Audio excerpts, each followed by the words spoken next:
Dacă la început a fost o zi de iarnă capricioasă, cu ger și vizibilitate scăzută, pe final o lumină aurie acoperă întregul peisaj, dând naștere unui spectacol de culoare incredibil. Super tare, ireal, de super ce-am prins acum. Vopsind în același timp cerul în nuanțe de portocaliu și roz. Dar cum se întâmplă mereu la mine, finalul este mai cu peripeții. Cum ar trebui să trec de asta? Trebuia să stai gardul, poteca nu se mai vede absolut deloc, marcajul, nu mai zic, marcajul. Am sărit vreo 2 garduri la niște oameni, m-au luat toți câinii. Sunt acum în Moieci de Sus și am plecat să fac traseul către Cabana Guțanu. Însă nu am ales să fac traseul care pornește din Valea Bângăleasa, cel care este cel mai frecventat către Cabana Guțanu, ci din centrul Moieciului am traversat Valea Bângăleasa și am urcat undeva pe niște potecuțe nemarcate pentru a ajunge sus în culme, unde se intersectează la un moment dat cu traseul marcat cu omuleț roșu și apoi cu traseul care vine dinspre satul Șimon. Iar de acolo urmează să continui traseul către Cabana Guțanu. Iar la întors, tot așa, vreau să fac un alt traseu și anume, dacă îmi permite timpul, vreau să continui pe versantul opus al Văii Bângăleasa și anume să urc până pe vârful la Bisericuță pentru a admira acea priveliște superbă spre Bucegi, spre Piatra Craiului. Poate o să prind și un apus acolo, cine știe. Momentan sunt foarte mulți nori, este plafonul de nori foarte jos și încă nu știu ce o vedea.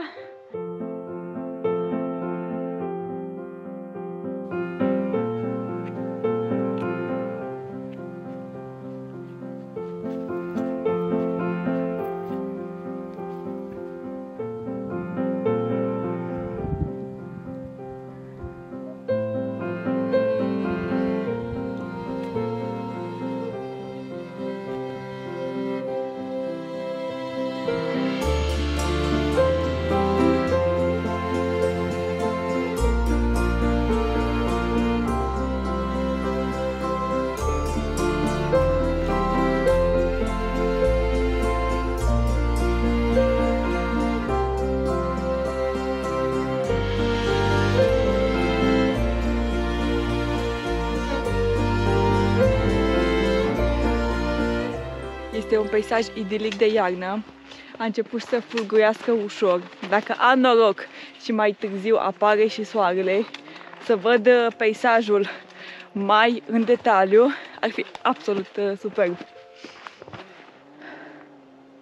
Este foarte liniște, foarte liniște. Între timp am intrat și pe traseul ecoturistic marcat cu omuleț roșu, iar acum ar trebui să merg tot înainte până mă intersectez cu traseul care merge dinspre Șimon înspre Cabana Guțanu. Dar ce frumos se văd aceste stâne așa împrăștiate printre dealuri și aceste culmi înzepezite.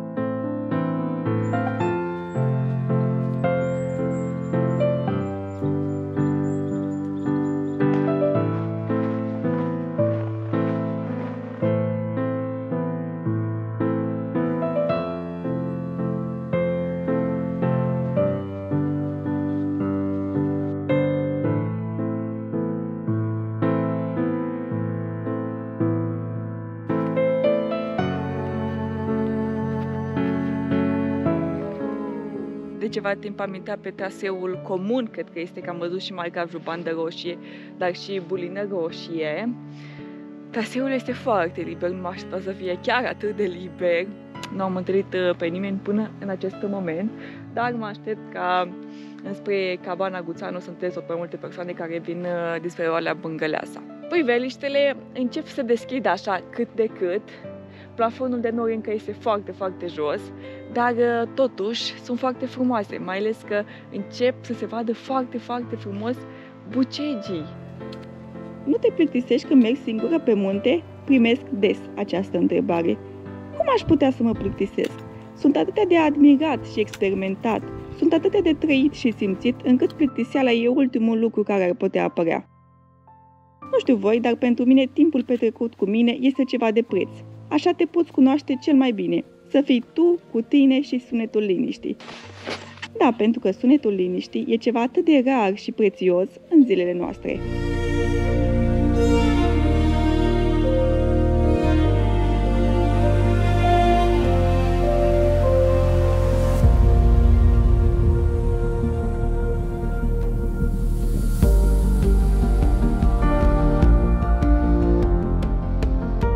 Un ceai fierbinte ce am ajuns și eu la cabana Guțanu să mă încălzesc un pic. Nu mi este foarte frig, dar acum cât am stat pe loc, am filmat câteva cadre cu drone, am luat așa un picuț frigul. Ce bun e ceaiul cald! Nu știu de ce îmi imaginam această priveliște cu cabana Guțanu, cu o grămadă de oameni pe aici. Așteptam să fie foarte aglomerat, dar nimeni. Deci mi se pare foarte, foarte curios, așa că nu este nimeni, este ciudat. Nimeni. Deși sunt niște urme pe zăpadă, cred că mai fost niște persoane astăzi, dar de ce nu este nimeni? Că este așa de frumos. Priveliștea încă nu se vede în totalitate, dar totuși avem ce vedea. Se văd acești copaci încărcați de zăpadă, absolut superb. Se văd bucegii, cel puțin o parte din ei cât nu sunt acoperiți de zăpadă. Se văd și munții Leaota, iar din dronă se vedea foarte puțin și din Piatra Craiului, care de asemenea este și ea acoperită de un plafon de nori. Dacă observați în jurul meu, cad așa ușor niște fulgi de nea, ninge, de dimineață ninge într-una, deși astăzi s-a anunțat parțial însorit. O să mai stau aici un pic, mă duc pe lângă cabană, mai dau vreo 2 ture să văd ce se mai vede și după o să-mi continui traseul. Și în funcție de cât de repede ajung în Valea Bângăleasa, o să iau o decizie dacă continui traseul către vârful Bisericuța sau nu.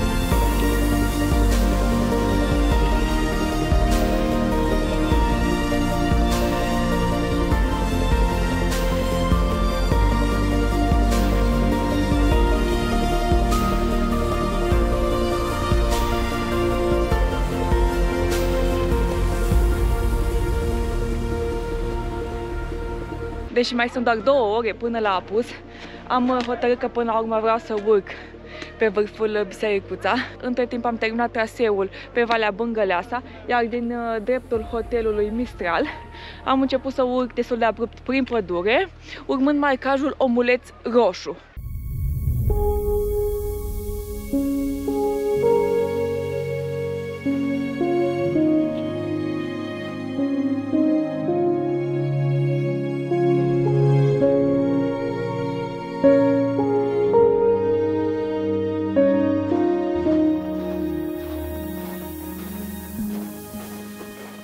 Deci toată ziua nu am văzut bucegii, erau acoperiți de nori, iar acum se văd incredibil de frumos, cât de superb!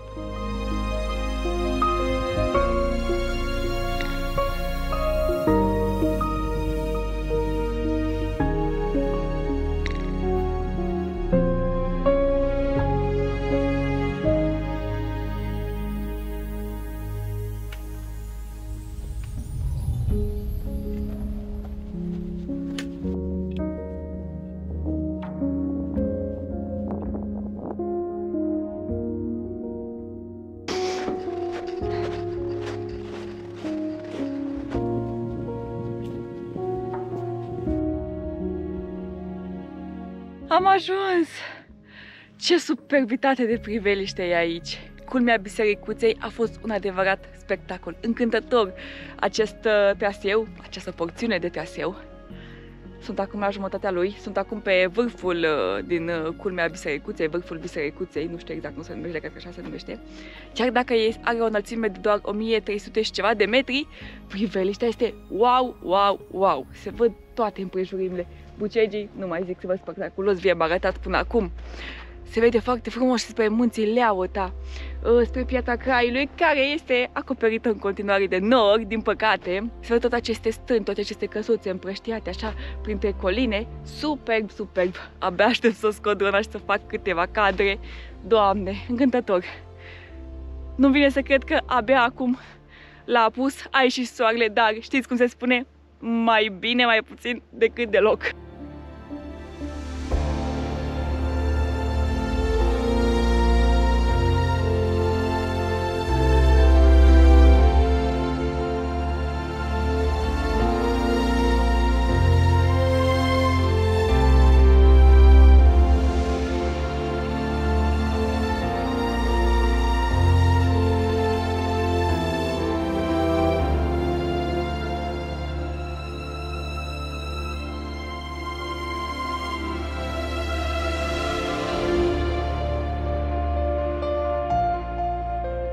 Nu vreți să știți ce fericită sunt acum!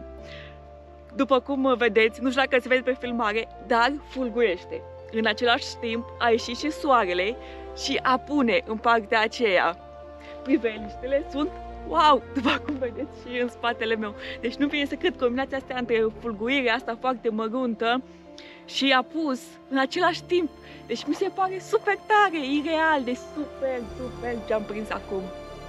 Din păcate nu o să fie un apus foarte spectaculos din ceea ce văd eu aici, dar sincer nici nu prea mă mai interesează dacă o să fie spectaculos sau nu o să fie spectaculos, pentru că pur și simplu mi se pare wow ceea ce se întâmplă acum și că a ieșit soarele și că este totul atât de frumos și că este totul wow și pentru că ninge și că e zăpadă.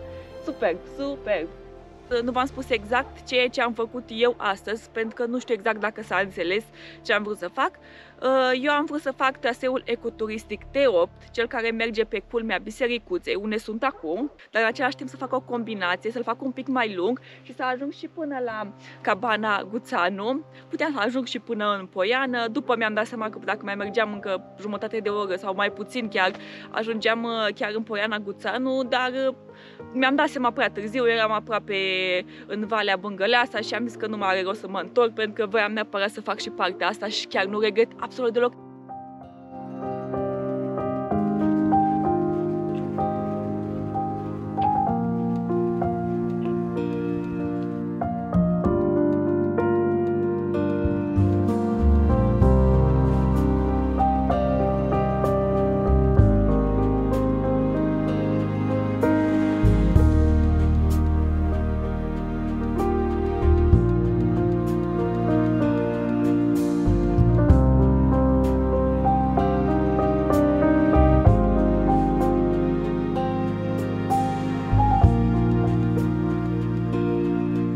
Eu pur și simplu nu mai pot de fericire.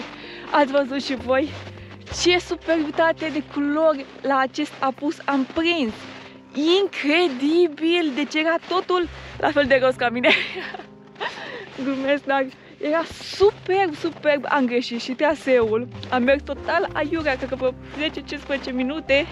Nici nu mi-am dat seama că mă uitam de unde se vede mai frumos apusul și mutam dintr-un loc în altul, mai urcam, se vedea, mai mergeam un pic să mai vedea frumos într-o parte. Hai că de acolo se vede și mai frumos și mergeam în partea aia, tot așa. Și la un moment dat mi-am dat seama că sunt total eronată. Eram undeva pe lângă o stână cu mai multe oi. Iau și niște mâncare acolo și mă uitam, băi, dar unde sunt acum? Și când mă uit pe hartă, am dat-o la eronată și nu-mi dădeam seama pe unde ar trebui să merg. Peste tot erau stâni în acestea și gărdulețe și chestii. Și am întrebat pe cineva și mi-a explicat, mergi pe acolo pe de-a dreptul și apoi ajungi la potecă.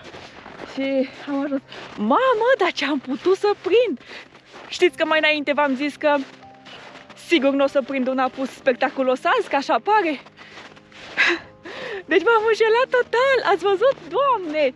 Deci finalul acesta mi-a făcut ziua de milioane, incredibil! Și cred că ați văzut și voi că pe final Piatra Craiului a ieșit din nori și, bine, nu total, dar am mai rămas cu câțiva norișori, dar roz, superb! Iar bucegii nu mai zic că și aceia erau roz, roșii, total. După ce ajung în Moieciu de sus, trebuie să iau un taxi până în Moieciu de jos, de acolo un autobuz până în Brașov, iar din Brașov spre București trebuie să iau trenul. Dar în acest mod am ajuns și în această dimineață aici. De asta am zis că am făcut mult până aici și chiar am vrut să văd cât mai mult în acest traseu, că totuși mi-a luat drumul acesta din București până aici, cred că vreo 3 ore jumătate. Și na, nu este deloc puțin. Nu, de fapt mi-a luat 4 ore. Fix 4 ore mi-a luat, cu taxi și autocar. Deci 4 ore mi-a luat drumul până aici. Deci 4 ore dus, 4 ore întors, 8 ore pe drum azi, pentru un traseu de 6 ore? 5 ore, 6 ore pe acolo, cred că am făcut, trebuie să mă uit. Dar ce frumusețe de al final am putut să prind azi. Sunt incredibil de fericită, nu băieți, să știți.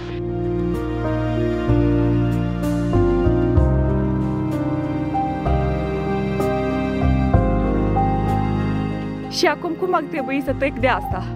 Deci pur și simplu nu-mi imaginez cum o să trec de asta. Victorie! Cred că mi-am agățat un pic pantalonii, dar am trecut. N-am stat să mă complic prea mult, că oricum e noapte. În sfârșit am reușit să ajung și eu în Moroicii de Sus. Bine, la șosea, că pe dealul tot în Moroicii de Sus eram. Doamne, deci ultima parte, deci mi-a creat atâta nervi.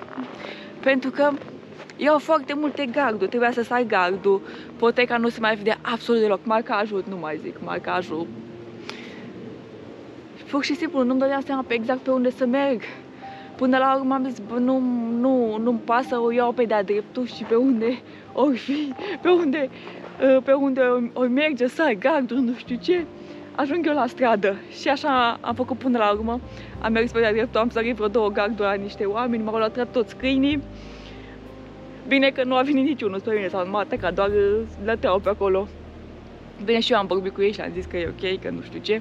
Că așa de obicei fac cu căței, zic că e ok, stai cu minte. Hai că în niciun caz nu mă sperii și fug. Doamne, deci ultima parte cum a fost. Totul a fost azi așa, s-a înturnat de la o extremă la alta.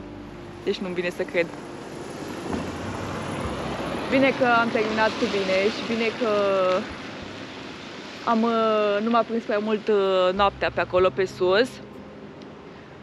N-a fost nevoie să folosesc frontala, a fost chiar ok, însă ultima parte chiar m-a supărat așa. Pe cât de mult îmi plac mie traseele acestea pe care nu se bate toată lumea și mai puțin frecventate, pe atât de mult mă enervează ce s-a întâmplat acum, adică garduri, obstacole, una alta. Și ca să vedeți că aventura nu s-a terminat, chiar dacă traseul l-am terminat deja, ce am aflat eu acum? Că sâmbătă și duminica din Moroicii de Sus către Brașov, ultimul autobuz pleacă la 5:30 și acum este ora 6 și ceva. Și eu credeam că pleacă la 7:30. Da. Acum trebuie să găsesc o soluție cum să ajung în Brașov. Bine, am găsit-o deja între timp. Și o să ajung și eu în Brașov, în sfârșit, deci nu-mi vine să cred.